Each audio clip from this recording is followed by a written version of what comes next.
허락하신 하나님의 말씀은 요한복음 12장 37절로 50절까지의 말씀입니다. 이렇게 많은 표적을 그들 앞에서 행하셨으나 그를 믿지 아니하니 이는 선지자 이사야의 말씀을 이루려 하심이라. 이르되 주여 우리에게서 들은 바를 누가 믿었으며 주의 팔이 누구에게 나타났나이까 하였더라. 그들이 능히 믿지 못한 것은 이 때문이니 곧 이사야가 다시 일렀으되 그들의 눈을 멀게 하시고 그들의 마음을 완고하게 하셨으니 이는 그들로 하여금 눈으로 보고 마음으로 깨닫고 돌이켜 내게 고침을 받지 못하게 하려 함이라 하였음이더라. 이사야가 이렇게 말한 것은 주의 영광을 보고 주를 가리켜 말한 것이라. 그러나 관리 중에도 그를 믿는 자가 많되 바리새인들 때문에 드러나게 말하지 못하니 이는 출교를 당할까 두려워함이라. 그들은 사람의 영광을 하나님의 영광보다 더 사랑하였더라. 예수께서 외쳐 이르시되 나를 믿는 자는 나를 믿는 것이 아니요 나를 보내신 이를 믿는 것이며 나를 보는 자는 나를 보내신 이를 보는 것이니라. 나는 빛으로 세상에 왔나니 물은 나를 믿는 자로 어둠에 거하지 않게 하려 함이로라.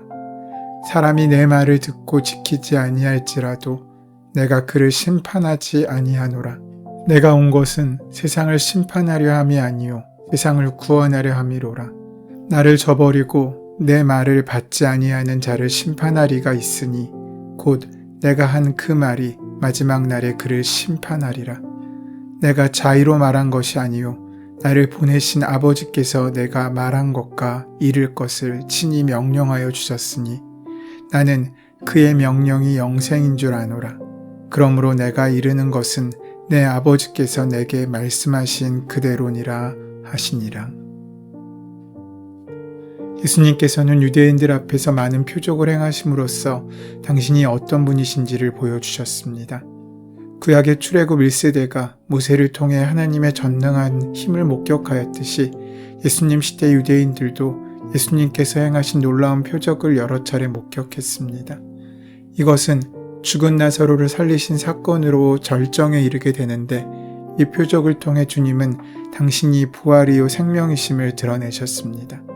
그러나 이스라엘 광야 세대가 그러했듯이 예수님의 표적을 목격한 유대인들 역시 불신으로 반응했습니다. 예수님이 많은 표적을 행하셨지만 유대인들은 그분을 믿지 않았습니다. 수세기 동안 메시아를 고대했으며 어두운 세상에 빛이 임하시기를 기다렸던 바로 그 사람들이 참빛으로 오신 하나님의 아들이신 예수 그리스도를 믿지 않았다는 것, 무엇보다 그 많은 표적을 눈앞에서 목격하고도 주님을 믿지 않았다는 것은 이해할 수 없는 일입니다. 왜 유대인들은 예수님을 믿지 않았을 뿐더러 배척했겠습니까? 주님의 능력과 소명이 부족해서입니까? 아니면 표적이라는 방법이 잘못되었기 때문이겠습니까? 주님의 말씀이 부족해서입니까? 주님의 사역이 부족했던 것이 아니라 바로 사람들의 완고함 때문이었습니다. 요한복음의 저자는 끊임없이 우리에게 예수님을 믿지 않는 사람들의 모습을 지적하고 있습니다. 그 모습들 가운데 우리도 있습니다. 수많은 기적을 보여주셨지만 믿지 않고 진리의 말씀을 전해도 믿지 않는 사람들의 모습을 우리에게 강조하여 보여주고 있습니다. 오늘 본문에서는 이것이 성경의 예언을 보여주는 것이라고 하면서 이러한 현상을 강조하고 있으십니다. 예언까지 인용하며 강조하려는 것은 이런 현상을 하나님께서 바라셨다는 뜻이 아닙니다. 오히려 아무리 눈에 보여줘도 아무리 손에 쥐어줘도 믿지 않는 사람들은 믿지 않는다는 뜻을 강조하고 있으심에 더 가깝습니다. 그렇다면 수많은 기적 가운데서도 믿지 못하는 이유가 무엇이겠습니까? 그 기적을 베푸시는 하나님의 마음보다 그 기적으로 인해 얻을 나만의 이득이 더 중요하고 거기에 혈안이 되어 있었기 때문이지 않습니까? 그 욕심이 그 눈을 멀게 하여 보지 못하게 만들고 있는 것입니다. 사람은 받으면 더 받고 싶어하고 받은 것에 만족하지 않습니다. 물에 빠진 사람을 구해줬더니 보따리를 내놓으라는 속담이 있지 않습니까? 그것이 자기만을 생각하고 자기 중심으로 살아가기 때문에 가능한 것입니다. 요한복음 저자는 오늘 본문의 끝에 이런 말을 하고 있습니다. 유대의 지도자들 가운데서도 예수님 말씀에 동의하는 이들이 있었다고 말입니다. 그런데 그들은 나서지 못했습니다. 그 이유를 이렇게 말씀하고 있습니다. 그들은 하나님의 영광보다도 사람의 영광을 더 사랑하였다. 아버지의 마음으로 나를 볼 줄 알아야 아버지의 마음을 압니다. 신앙은 하나님의 마음으로 나를 볼 줄 아는 것입니다.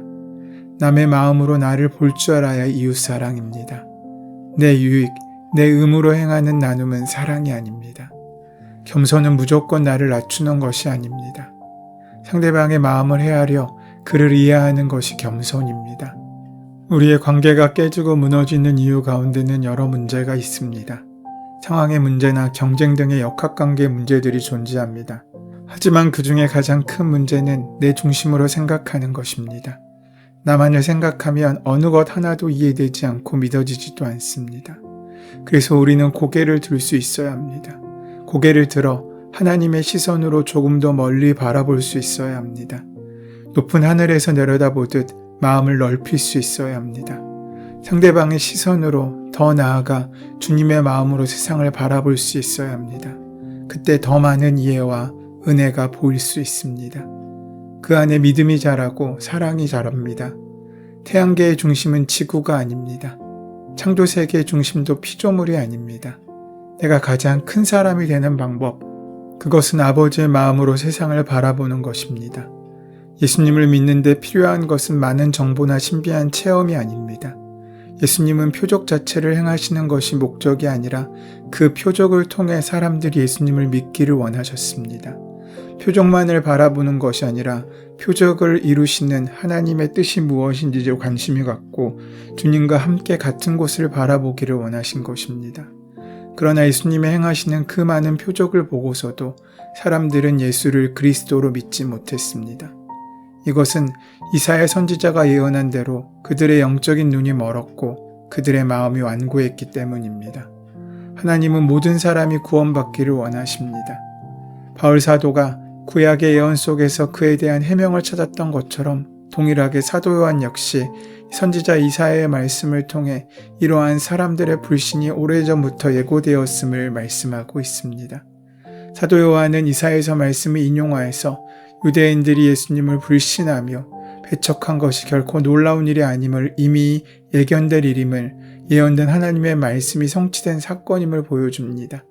더 나아가 유대인들이 능히 주님을 믿지 못한 것은 하나님께서 그들의 마음을 완고하게 하셨다는 심판하시는 하나님의 일하심을 증거합니다.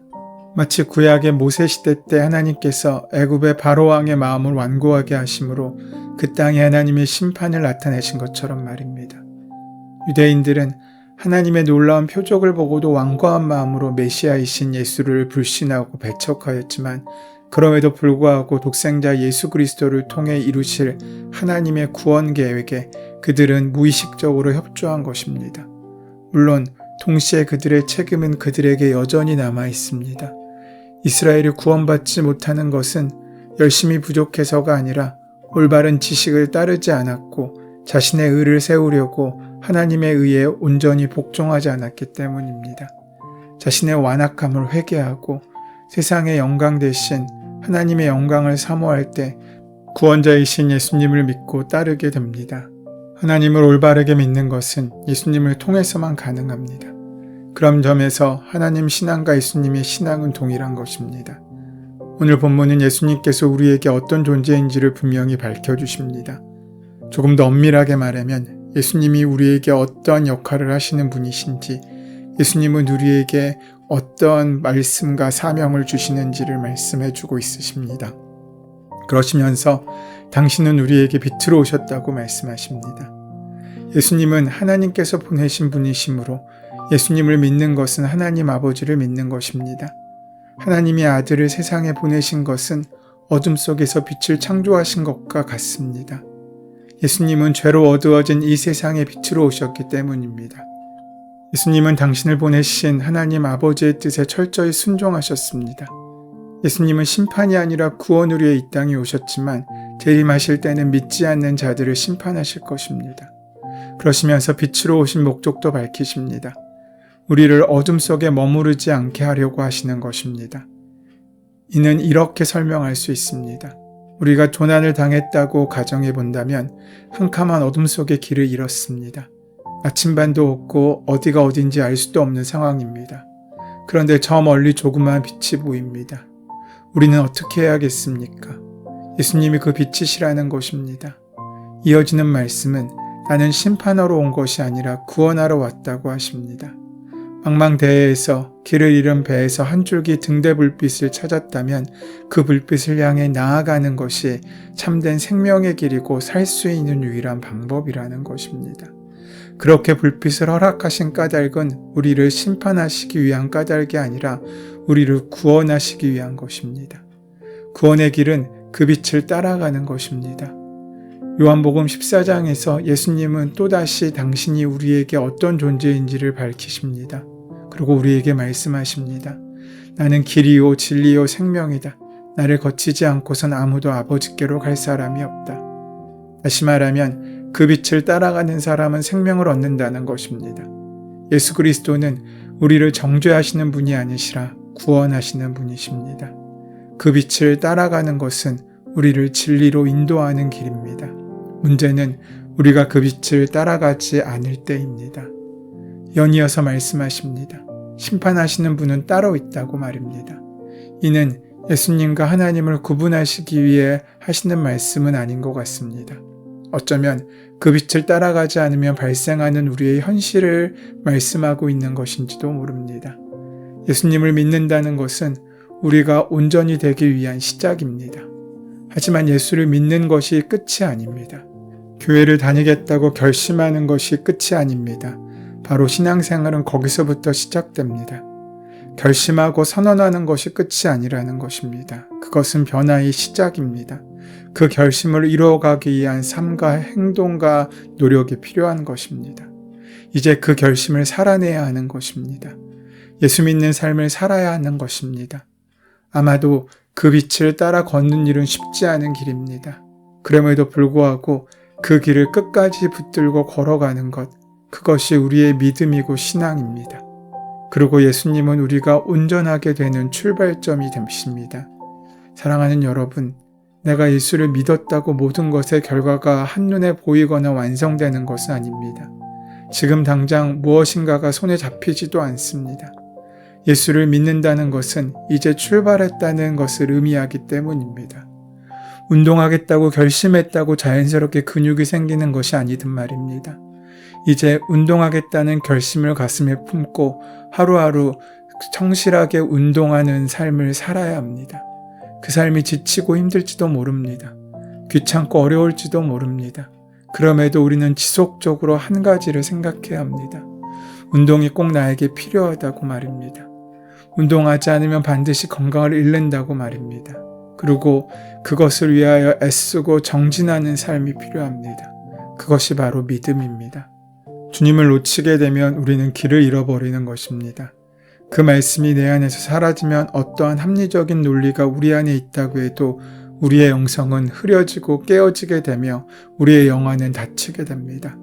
그래서 어려워도 말씀을 붙잡고 힘겨워도 기도하며 하루하루를 사는 것입니다. 오늘도 우리는 그 하루를 살아내야 합니다. 귀찮고 힘들어 쉬고 싶을 때 가장 운동이 필요한 순간인 것처럼 우리의 삶 가운데 힘들고 어려운 그 삶의 순간이 하나님의 말씀을 듣고 때로는 우리의 눈에 아무런 표적이 보이지 않고 증거가 보이지 않는다고 해도 바로 그때가 믿음으로 걸어가야 할 때임을 확정하고 그 발걸음을 놓지 않고 살아가는 것입니다. 그 결심이 그 하루가 나의 미래를 만들어 갑니다. 나도 모르게 자라나는 근육처럼 나도 모르게 채워지는 지혜로 나의 앞날을 선택하며 살아가게 되는 것입니다. 그 빛을 잃으면 우리는 잘못된 결정을 많이 하게 될 것입니다. 그러나 빛을 붙들면 더 빠른 길로 가게 됩니다. 오늘 우리의 하루가 그러기를 바랍니다. 빛을 바라보고 걷는 하루가 되기를 소원합니다. 그래도 오늘 힘겹게 그 빛을 쫓는 우리에게 위로가 있기를 소원하고 또한 축원합니다. 운동의 성패는 매일매일 근육이 생기고 무언가 변화가 눈에 보이는 것처럼 보람 있을 때가 아니라 때론 정체되어서 아무리 운동을 하여도 아무런 변화가 없어 보일 바로 그때입니다. 그때 쉬지 않고 그때 그 운동을 놓치지 않고 애쓰며 살아가는 그 노력이 바로 우리의 건강과 근육을 만들어가는 것입니다. 우리의 믿음도 마찬가지입니다. 때로는 힘들고 어려운 그 삶의 순간이 우리의 믿음의 근육이 생기고 함께하는 시간임을 믿으시기 바랍니다. 그렇게 오늘 귀하게 믿음으로 살아가는 우리의 하루가 영적인 성숙을 이루어가는 귀하고 복된 하루가 되시기를 소원하고 축원합니다. 은혜의 주님, 예수님께서 하나님 아버지를 온전히 보여주신 것처럼 예수님을 온전히 바라보며 따르며 믿음의 은혜 가운데 살아가는 우리의 하루가 될 수 있도록 인도하여 주시옵소서. 예수님의 이름으로 기도드립니다. 아멘. 이제 오늘 이 아침 우리에게 허락하신 말씀이 나에게 주시는 말씀으로 만나지기 위하여 함께 본문의 말씀을 묵상하시고 기도하시는 시간 가지도록 하겠습니다. 함께 기도합니다.